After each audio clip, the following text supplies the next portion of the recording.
सुप्रभात बच्चों। आज हम पढ़ेंगे हिंदी व्याकरण का महत्वपूर्ण उपविषय सर्वनाम, जिसको मैंने शीर्षक दिया है सर्वनाम एक सम्यक अध्ययन। सम्यक अध्ययन का मतलब है संपूर्ण अध्ययन। तो आइए चलते हैं, पढ़ते हैं सर्वनाम। सर्वनाम को जानने से पूर्व मैं चाहूँगा कि आप अधोलिखित वाक्यों को ध्यानपूर्वक पढ़ें। बच्चों, पहला वाक्य है अभिनीत की आयु 12 वर्ष है। दूसरा वाक्य है अभिनीत 8वीं कक्षा का छात्र है। तीसरा वाक्य है अभिनीत के पिताजी इंजीनियर हैं। चौथा वाक्य है अभिनीत की माताजी शिक्षिका हैं। उपयुक्त सभी वाक्य व्याकरण की दृष्टि से सही हैं, किंतु फिर भी बार बार अभिनीत शब्द के आने के कारण पढ़ने में कुछ अटपटे लग रहे हैं। आइए अब नीचे दिए गए वाक्यों को पढ़ते हैं।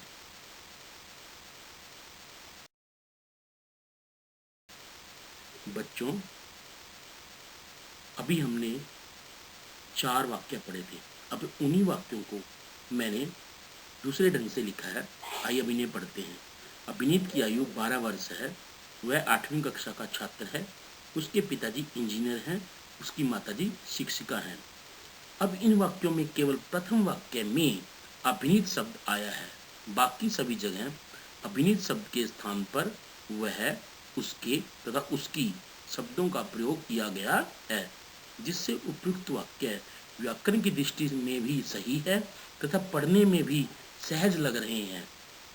अभिनीत शब्द के स्थान पर प्रथम वाक्य को छोड़कर जिन शब्दों मतलब वह, उसके तथा उसकी इन शब्दों का प्रयोग किया गया है, उन्हें व्याकरण में सर्वनाम शब्द कहा जाता है। अब जानते हैं बच्चों, सर्वनाम का शाब्दिक अर्थ क्या होता है। सर्वनाम का शाब्दिक अर्थ है सबका नाम। सर्व मतलब सबका, नाम मतलब नाम।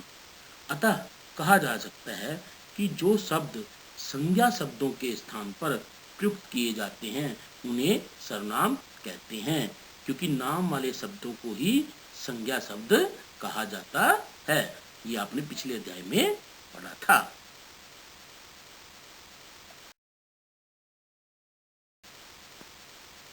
बच्चों, सर्वनाम की परिभाषा जानने के बाद आइए अब जानते हैं कि सर्वनाम के भेद कितने हैं। हिंदी में मूल रूप से कुल 11 सर्वनाम हैं। ये हैं बच्चों मैं, तू, आप, यह, वह, जो, सो, कोई, कुछ, कौन, क्या। बाकी जो हम सर्वनाम के अन्य रूप यथा उस, वे, मुझे, तूने, तुम्हारा आदि पढ़ते हैं, इनका निर्माण आरंभ में दिए 11 मूल सर्वनामों से ही होता है। प्रयोग के आधार पर सर्वनाम के 6 भेद किए गए हैं। ये इस प्रकार है। नंबर 1 सर्वनाम का जो भेद है वो है पुरुषवाचक सर्वनाम। दूसरा है बच्चों निश्चयवाचक सर्वनाम। तीसरा है बच्चों अनिश्चयवाचक सर्वनाम। चौथा है बच्चों प्रश्नवाचक सर्वनाम। पांचवा है संबंधवाचक सर्वनाम। छठा है निजवाचक सर्वनाम। चलो आइए दोहराइए मेरे साथ पुनः, बोलिए। पुरुषवाचक सर्वनाम, नंबर 2 निश्चयवाचक सर्वनाम, नंबर 3 अनिश्चयवाचक सर्वनाम, नंबर 4 प्रश्नवाचक सर्वनाम, संबंधवाचक सर्वनाम और निजवाचक सर्वनाम। सभी बच्चों को लगता है याद हो गए होंगे। चलिए अब आगे चलते हैं। अब इनका विस्तार पूर्वक हम अध्ययन करेंगे। सबसे पहले बच्चों नंबर 1 पे था पुरुषवाचक सर्वनाम। आइए पुरुषवाचक सर्वनाम क्या होता है जानते हैं। जिन सर्वनाम शब्दों का प्रयोग हम पुरुष के नाम के स्थान पर करते हैं, ध्यान से सुनिए, जिन सर्वनाम शब्दों का प्रयोग हम पुरुष के नाम के स्थान पर करते हैं उन्हें पुरुषवाचक सर्वनाम कहते हैं। बच्चों, यहाँ पुरुष शब्द से अभिप्राय नर और नारी दोनों से है, यानी कि यहाँ पुरुष शब्द जो है वो नर और नारी दोनों का बोध कराता है। यथा मैं, तू, वह आदि। पुरुषवाचक सर्वनाम के भी आगे 3 उपभेद किए गए हैं। तो प्रथम उपभेद है बच्चों पुरुषवाचक सर्वनाम का उत्तम पुरुषवाचक सर्वनाम। कौन सा बच्चों पहला उपभेद? उत्तम पुरुषवाचक सर्वनाम। तो आइए इसको जानते हैं। दो व्यक्तियों की वार्तालाप, वार्तालाप मतलब बातचीत के दौरान वक्ता, वक्ता यानी कि बोलने वाला, सदैव अपने लिए जिन सर्वनाम शब्दों का प्रयोग करता है वे सर्वनाम शब्द उत्तम पुरुषवाचक सर्वनाम कहलाते हैं। यथा मैं एक वचन के लिए तथा हम बहुवचन के लिए उत्तम पुरुषवाचक सर्वनाम है। उदाहरण के तौर पर जैसे आप बोलते हैं कि मैंने रोटी खा ली, ठीक है, तो आपने अपने लिए मैंने शब्द का प्रयोग किया, तो आप बोल रहे हैं यानी कि आप वक्ता हैं। ठीक है बच्चों, तो आप क्या हुए? उत्तम पुरुषवाचक सर्वनाम मैं, जिसको आप इंग्लिश में आई भी कहते हैं। दूसरा है बच्चों मध्यम पुरुषवाचक सर्वनाम। दो व्यक्तियों की वार्तालाप, वार्तालाप वही बातचीत के दौरान वक्ता, बोलने वाला सदैव श्रोता, श्रोता मतलब सुनने वाला, श्रोता मतलब सुनने वाला, श्रोता के लिए जिन सर्वनाम शब्दों का प्रयोग करता है वे सर्वनाम शब्द मध्यम पुरुषवाचक सर्वनाम कहलाते हैं। यथा तू, तुम तथा आप मध्यम पुरुषवाचक सर्वनाम है। उदाहरण के तौर पर आप अपने मित्र से बात कर रहे हैं तो आप उसके क्या कहेंगे?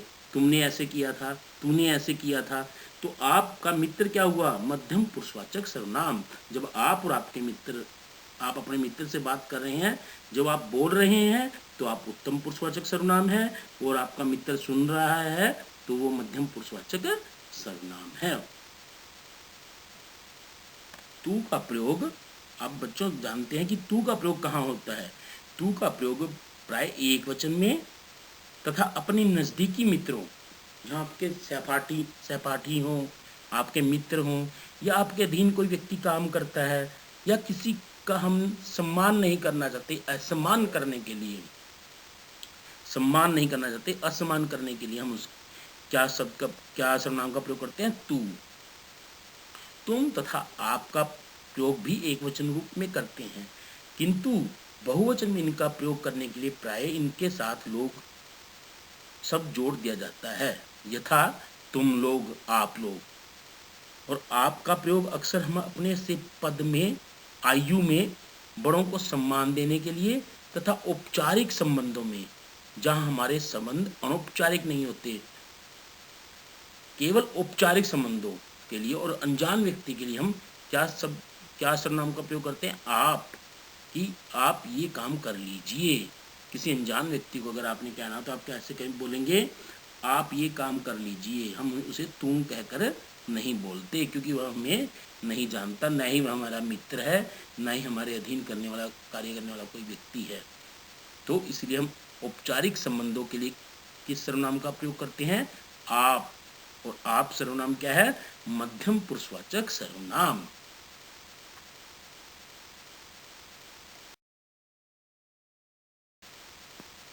चलिए बच्चों, अब उत्तम पुरुषवाचक सर्वनाम का तीसरा उपभेद है अन्य पुरुषवाचक सर्वनाम। जैसा कि मैंने पहले बताया कि दो व्यक्तियों की बातचीत में, आपके और आपके मित्र की बातचीत में, जब आप बोल रहे हैं, आप वक्ता हैं, तो आप उत्तम पुरुष हैं। आपका मित्र सुन रहा है तो वह मध्यम पुरुषवाचक सर्वनाम हुआ। और जिस व्यक्ति के बारे में आप बात कर रहे हैं जो कि वहाँ उपस्थित नहीं है, यानी कि आप दोनों को छोड़कर, आपको और आपके मित्र को छोड़कर तीसरे व्यक्ति के बारे में जो कि वहाँ प्रेजेंट नहीं है, उपस्थित नहीं है, अनुपस्थित है, उसके लिए जिन सर्वनाम शब्दों का आप प्रयोग करते हैं उन्हें अन्य पुरुषवाचक सर्वनाम कहते हैं। इसके लिए क्या शब्द है बच्चों? वह एक वचन के लिए तथा बहुवचन के लिए हम वे शब्द का प्रयोग करते हैं। एक वचन के लिए वह सर्वनाम का और बहुवचन के लिए वे सर्वनाम का हम प्रयोग करते हैं। तो वह और वे क्या है? अन्य पुरुषवाचक सर्वनाम, जो कि हम तीसरे व्यक्ति के लिए जिनका प्रयोग करते हैं। दोबारा से हम एक बार पढ़ लेते हैं कि दो व्यक्तियों की वार्तालाप के दौरान वक्ता तथा श्रोता से भिन्न अनुपस्थित तीसरे व्यक्ति के लिए जिन सर्वनाम शब्दों का प्रयोग किया जाता है वे सर्वनाम शब्द अन्य पुरुषवाचक सर्वनाम कहलाते हैं। यथा वह एक वचन तथा वे बहुवचन अन्य पुरुषवाचक सर्वनाम हैं। चलिए अब हम दूसरा सर्वनाम का भेद पढ़ते हैं। दूसरा सर्वनाम का भेद है बच्चों निश्चयवाचक सर्वनाम। अब निश्चयवाचक सर्वनाम क्या होता है, आइए विस्तार पूर्वक जानते हैं। वे सर्वनाम शब्द जो किसी निश्चित व्यक्ति, वस्तु या घटना का बोध कराते हैं उन्हें निश्चयवाचक सर्वनाम कहते हैं। नजदीक की वस्तु आदि के बोध के लिए यह तथा दूरवर्ती वस्तु के बोध के लिए वह का प्रयोग हमारे द्वारा किया जाता है। यथा यह लाना जरा मोबाइल की ओर संकेत करते हुए हम क्या कह देते हैं, मोबाइल, पुस्तक, किसी की चीज की ओर भी संकेत करते हुए हम कह देते हैं यह लाना जरा। और दूर पड़ी होती है तो हम क्या बोलती है कि वह लाना जरा।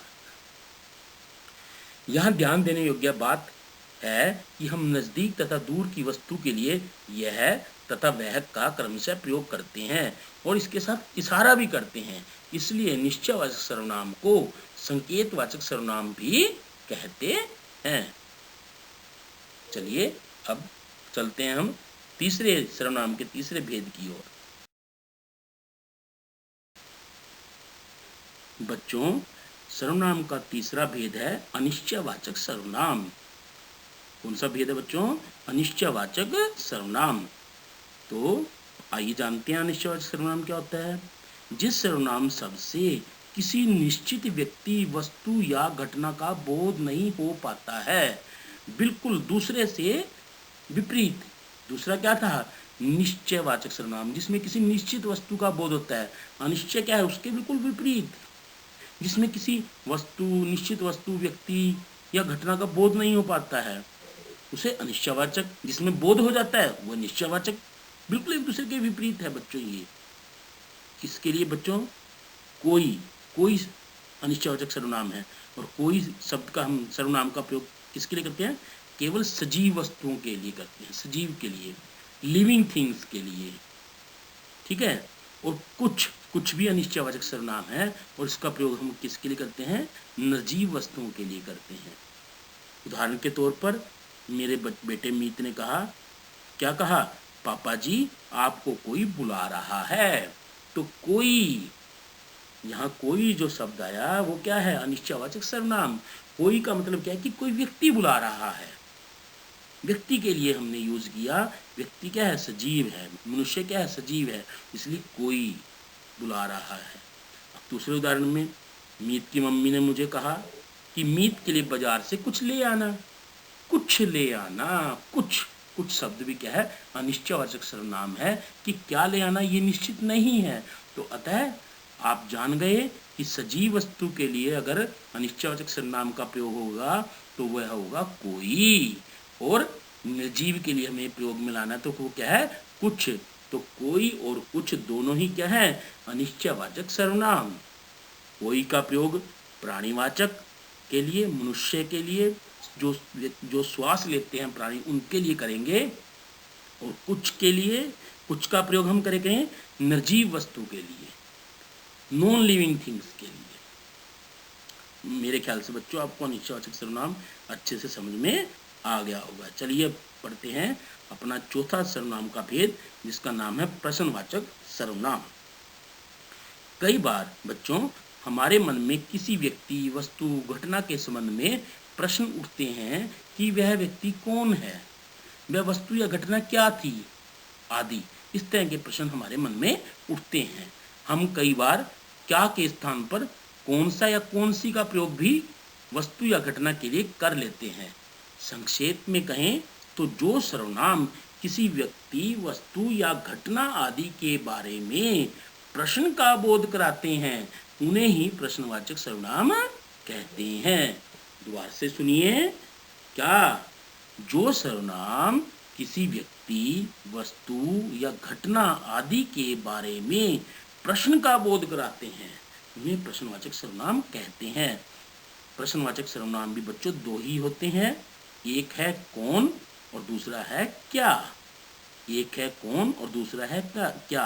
और कौन शब्द का जो प्रयोग किया जाता है, कौन सर्वनाम का जो प्रयोग किया जाता है, वो हमेशा सजीव वस्तु के लिए, लिविंग थिंग्स के लिए, जो वस्तुएं श्वास लेती हैं उनके लिए, मनुष्य के लिए, ठीक है बच्चों। और क्या शब्द का प्रयोग किसके लिए किया जाता है? निर्जीव वस्तुओं के लिए। लेकिन बच्चों यहाँ ध्यान रखना, क्या के साथ कौन सा या कौन सी शब्द का प्रयोग भी निर्जीव वस्तु के लिए ही किया जाता है, ये बात बच्चों ध्यान रखना।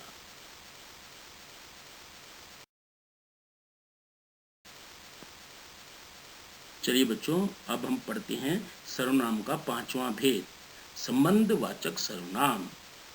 कौन सा बच्चों सर्वनाम? संबंधवाचक सर्वनाम। जो सर्वनाम दो भिन्न भिन्न बातों अर्थात वाक्यों में संबंध जोड़ने का कार्य करते हैं, उन्हें संबंधवाचक सर्वनाम कहते हैं। यानी कि संबंध बनाने का जो कार्य करते हैं उन्हें क्या कहते हैं? संबंधवाचक सर्वनाम। मिश्र वाक्य बनाते हुए प्रधान वाक्य के संज्ञा या सर्वनाम शब्दों का आश्रित या गौण वाक्य के साथ संबंध जोड़ने के लिए संबंधवाचक सर्वनामों का प्रयोग किया जाता है। बच्चों अभी आप छोटे हैं इसलिए आपको मिश्र वाक्य के बारे में पता नहीं है, लेकिन जैसे आप 9वीं और 10वीं कक्षा में प्रवेश करेंगे तो आप वाक्य का वहाँ अध्याय पढ़ेंगे, वाक्य का उपविषय आपको पढ़ने को मिलेगा, तब आपको समझ में आएगा कि संबंधवाचक सर्वनाम जो है मिश्र वाक्य बनाने में कितने उपयोगी हैं। इसलिए आप समझिए, ध्यान रखिए इस बात को कि मिश्र वाक्य बनाते हुए प्रधान वाक्य के संज्ञा या सर्वनाम यानी कि प्रधान वाक्य में आए संज्ञा सर्वनाम शब्दों का आश्रित यानी कि जो वाक्य उस पर आश्रित है, किस पर? प्रधान वाक्य पर, उनसे संबंध जोड़ने के लिए संबंधवाचक सर्वनाम शब्दों का प्रयोग किया जाता है। और बच्चों ये है जो वह, जैसा वैसा, जो सो, जिसे जिससे, जिसको इत्यादि संबंधवाचक सर्वनाम है। यथा उदाहरण के तौर पर जो झूठ बोलता है वह कभी आगे नहीं बढ़ सकता। यह वही फिल्म है जिसे तुम देखना चाहते थे। जैसा करोगे वैसा भरोगे। ये सारे उदाहरण बच्चों जो सो, जो वह, जिसे, जिससे, जिसको आदि संबंधवाचक सर्वनाम हैं, जिनका प्रयोग दो वाक्यों को जोड़ने के लिए किया जाता है, संबंध स्थापित करने के लिए किया जाता है।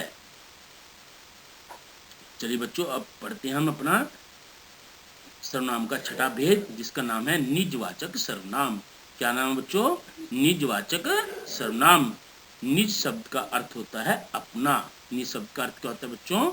अपना। जिन सर्वनामों का प्रयोग अपने लिए किया जाता है उन्हें हम निजवाचक सर्वनाम कहते हैं। अतः स्वयं, अपने आप ही आदि निजवाचक सर्वनाम हैं। कौन कौन से निजवाचक सर्वनाम हैं बच्चों? स्वयं, अपने आप ही आदि क्या है? निजवाचक सर्वनाम हैं। उदाहरण के तौर पर बच्चों देखिए, यह कार्य उसने अपने आप किया। यहाँ क्या है? अपने आप, निजवाचक सर्वनाम। खा उदाहरण देखते हैं, आप भला तो जग भला। ये इसमें आप क्या आया? वो भी निजवाचक सर्वनाम है। किंतु अब जो मैं वाक्य पढ़ने जा रहा हूँ उसमें आप शब्द है, आप सर्वनाम है, लेकिन वो निजवाचक नहीं है। आप तुरंत समझ जाएंगे जैसे ही मैं वाक्य पढ़ूंगा। और वाक्य है बच्चों, आप कहाँ जाएंगे? किसी से बात पूछी जा रही है, यानी कि क्या हुआ? पुरुषवाचक सर्वनाम हुआ कि आप कहाँ जाएंगे। वक्ता श्रोता से पूछ रहा है कि आप कहाँ जाएंगे। एक व्यक्ति दूसरे व्यक्ति से पूछ रहा है, तो कौन सा सर्वनाम हुआ? पुरुषवाचक सर्वनाम। और पुरुषवाचक में भी कौन सा हुआ? आप सर्वनाम, मध्यम पुरुषवाचक सर्वनाम। तो बच्चों आपको भी इसी तरह ध्यान रखना है, ठीक है बच्चों? तभी आप अच्छे से सर्वनाम समझ पाएंगे, क्योंकि व्याकरण बहुत ही बारीक चीज है, बारीकी से समझा जाता है व्याकरण।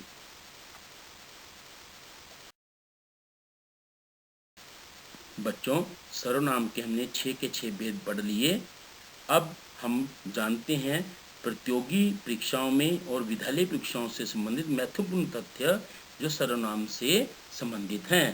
तो पहला तथ्य बच्चों, सर्वनाम के स्थान पर संज्ञा शब्दों का प्रयोग नहीं करना चाहिए। मतलब कि हमें कभी भी सर्वनाम शब्द के स्थान पर संज्ञा शब्द को नहीं रखना चाहिए। दूसरा है बच्चों तथ्य कि मैं एक वचन है तो हम बहुवचन, अतः मैं के स्थान पर हम का प्रयोग नहीं करना चाहिए। ये वर्तनी, ये जो है वाक्य शुद्धि में माना जाता है। जैसे कई लोग कहते हैं, अकेले होते हैं कि कहना तो चाहिए कि मैं ये काम करूँगा, लोग बोलते हैं कि हम ये काम करेंगे, तो वो बच्चों वर्तनी अशुद्धि के आधार पर वो वाक्य गलत हो जाता है। तीसरा बच्चों, सर्वनाम का अपना कोई लिंग वचन नहीं होता, यानी कि सर्वनाम का ना तो अपना लिंग होता है ना ही वचन होता है। उसका लिंग वचन वही होता है जिस संज्ञा स्थान पर वह प्रयुक्त हुआ है, यानी कि जिस संज्ञा के लिए वह प्रयुक्त किया जा रहा है वही उसका लिंग और वचन होगा। जैसे वह बालक बीमार है, तो यहाँ बालक के लिए प्रयोग हो रहा है, तो वह क्या हो गया, पुल्लिंग हो गया। अगर यही वह बालिका बीमार है तो क्या हो गया, वह अब किसके लिए प्रयोग किया गया, किसके लिए, बालिका के लिए, तो ये क्या हो गया, स्त्रीलिंग हो गया। इससे क्या पता चला कि सर्वनाम का अपना कोई लिंग और वचन नहीं होता। चौथा तथ्य बच्चों महत्वपूर्ण, आदर सूचक, आदर सूचक वह का एक वचन उनसे या उन्होंने होता है, तथा इसी प्रकार वह का आदर सूचक बहुवचन के लिए वे होता है। यानी कि अगर हम किसी को आदर देना चाहते हैं और हम उसको वह नहीं कहना चाहते, तो हम उनके लिए क्या प्रयोग करते हैं, उनसे या उन्होंने, ठीक है। और इसी प्रकार अगर हम वह का बहुवचन शब्द प्रयोग करते हैं आदर सूचक में, वह वे होता है। और पांचवा बच्चों तथ्य है, महत्वपूर्ण तथ्य है, ये 10वीं क्लास के लिए बहुत ही महत्वपूर्ण है ये तथ्य, कि सर्वनाम के पद परिचय के लिए शब्द भेद, यानी कि सबसे पहले आपको कोई सर्वनाम के बारे में पूछा जाएगा कि ये कौन सा शब्द है, तो सबसे पहले आपको लिखना पड़ेगा कि ये सर्वनाम है। उसके बाद बताना पड़ेगा कि सर्वनाम का कौन सा उपभेद है, कौन सा भेद है सर्वनाम का, क्या ये पुरुषवाचक है, अगर पुरुषवाचक है तो क्या उत्तम पुरुष है, मध्यम पुरुष है या अन्य पुरुष है, या दूसरा उपभेद है निश्चयवाचक है या अनिश्चयवाचक है, या प्रश्नवाचक है या संबंधवाचक है या निजवाचक है। तो आपको ये बताना होता है पद परिचय में। फिर उसका पुरुष बताना पड़ेगा, फिर वचन और फिर कारक और कारकीय संबंध बताना आवश्यक होता है। तो बच्चों ये आपका सर्वनाम का महत्वपूर्ण अध्याय था। तो सभी बच्चे इसको ध्यानपूर्वक सुनेंगे और अपनी जो व्याकरण की कमियां रह गई हैं पिछली कक्षाओं में उनको दूर करेंगे, ताकि आगे आने वाले अध्यायों को आप भली भांति समझ सकें। धन्यवाद।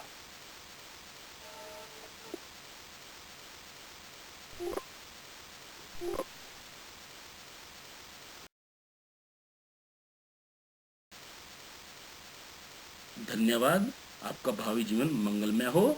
इन्हीं शब्दों के साथ मैं अपनी वाणी को विराम देता हूँ। धन्यवाद, बहुत बहुत धन्यवाद।